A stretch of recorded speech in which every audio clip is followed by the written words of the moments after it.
like magical things can happen. And I mean, I didn't invent that. Shoot, great performers do that, bands do that, actors do that on the stage, politicians who are adept at tapping into the energy of a crowd.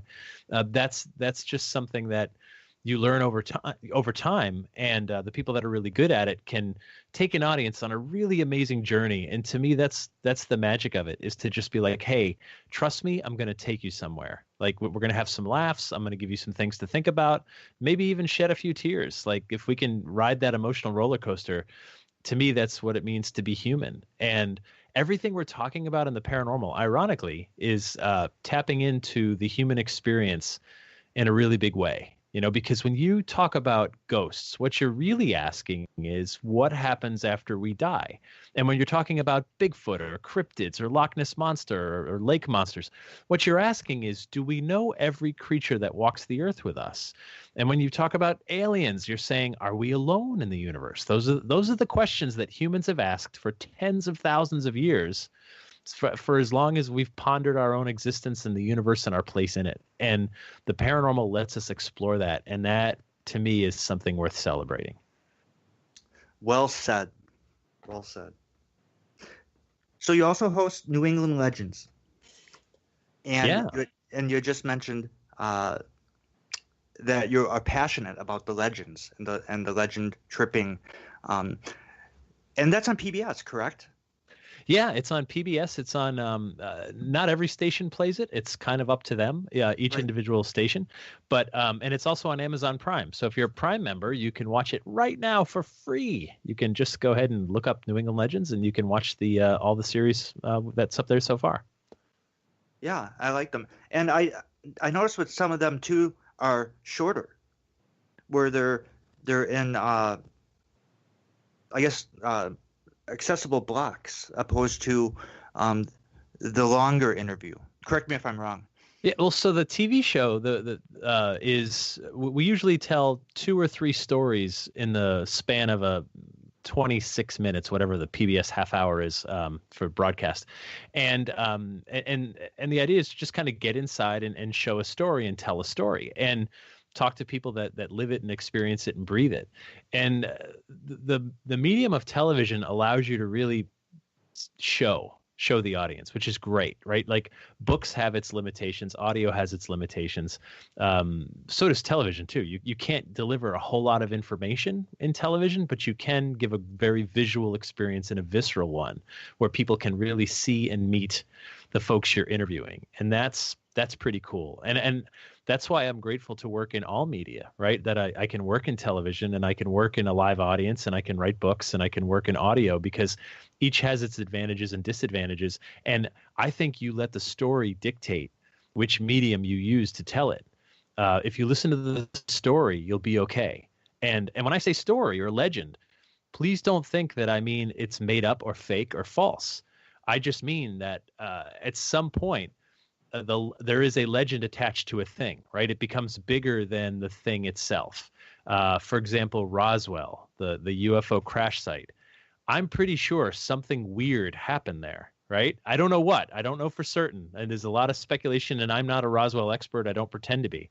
But something weird happened there, and now there is a legend around Roswell, a story that has evolved and gotten bigger, and we've all contributed to it. Like, well, I heard they collected bodies. I heard some are still alive today. I heard, right? And everybody's still contributing to that, because that's how folklore works, and it's always worked that way.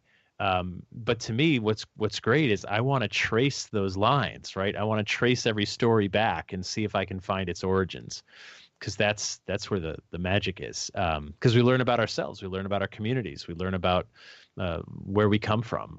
All that stuff it's pretty cool. So with the TV show, we're trying to show these places. Some of them are incredible historic sites or remote locations that you're probably not going to go to, and TV allows us to do that.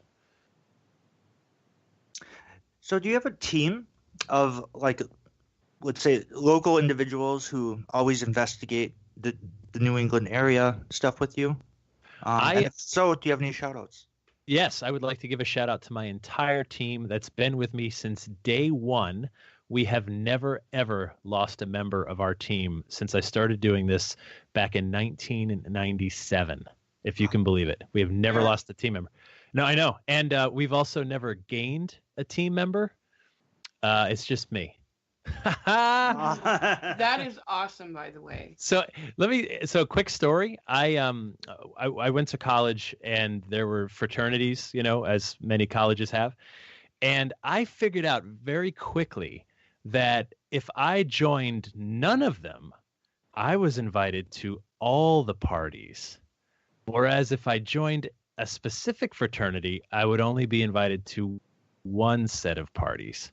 And I've carried that lesson. It's all I've learned from college, by the way, if anyone wants to save a ton of money. Like that's my that was my big takeaway is if I don't affiliate, and I've tagged along with some wonderful groups over the years from all over the place who are like, hey, we've got really cool access to this building. You want to come with us? Yeah, I do. Thank you. Let's go.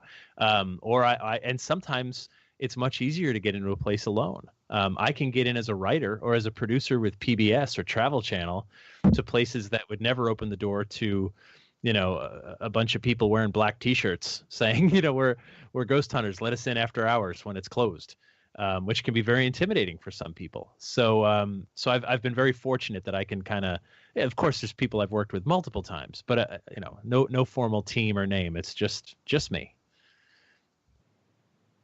Okay, everybody, it is time for our first commercial break. You are listening to Paraversal Universe Radio. We will be right back with our guest. You are listening to WBHM Digital Broadcasting, the best in paranormal talk, only on Paranormal Experience Radio, broadcasting live out of Birmingham, Alabama. I don't know if I'm going to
Son of a... Hey, son. Mother...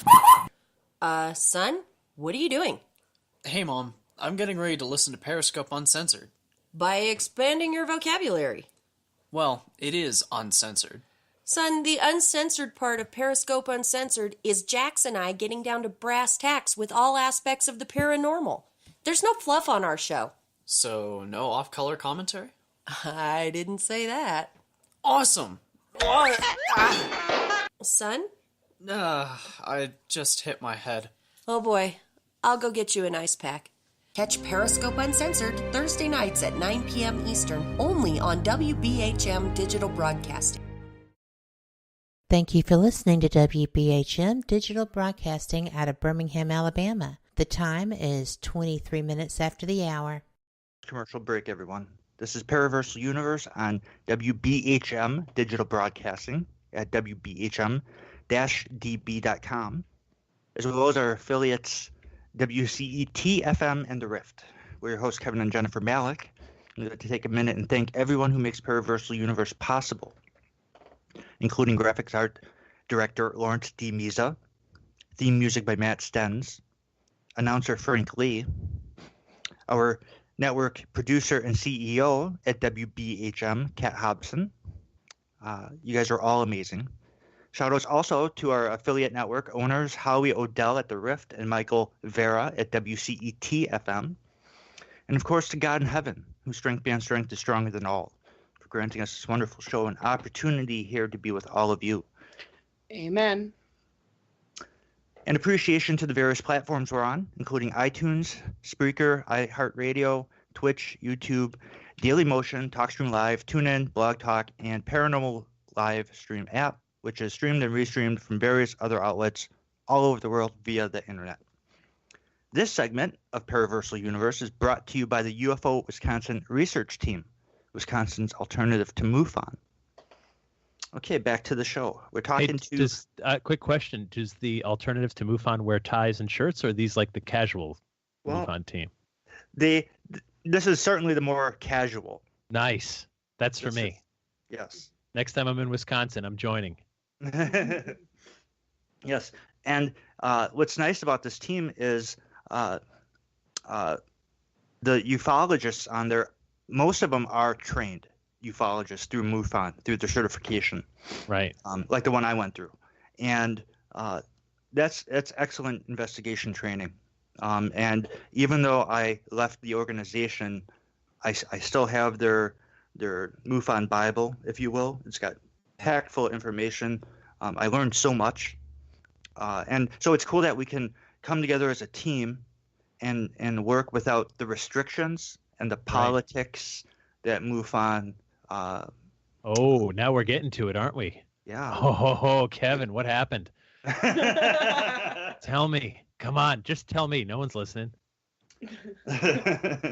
Ooh, there's a story there. There is a story there. Of course there is. That's awesome. And now you know why I don't have a team.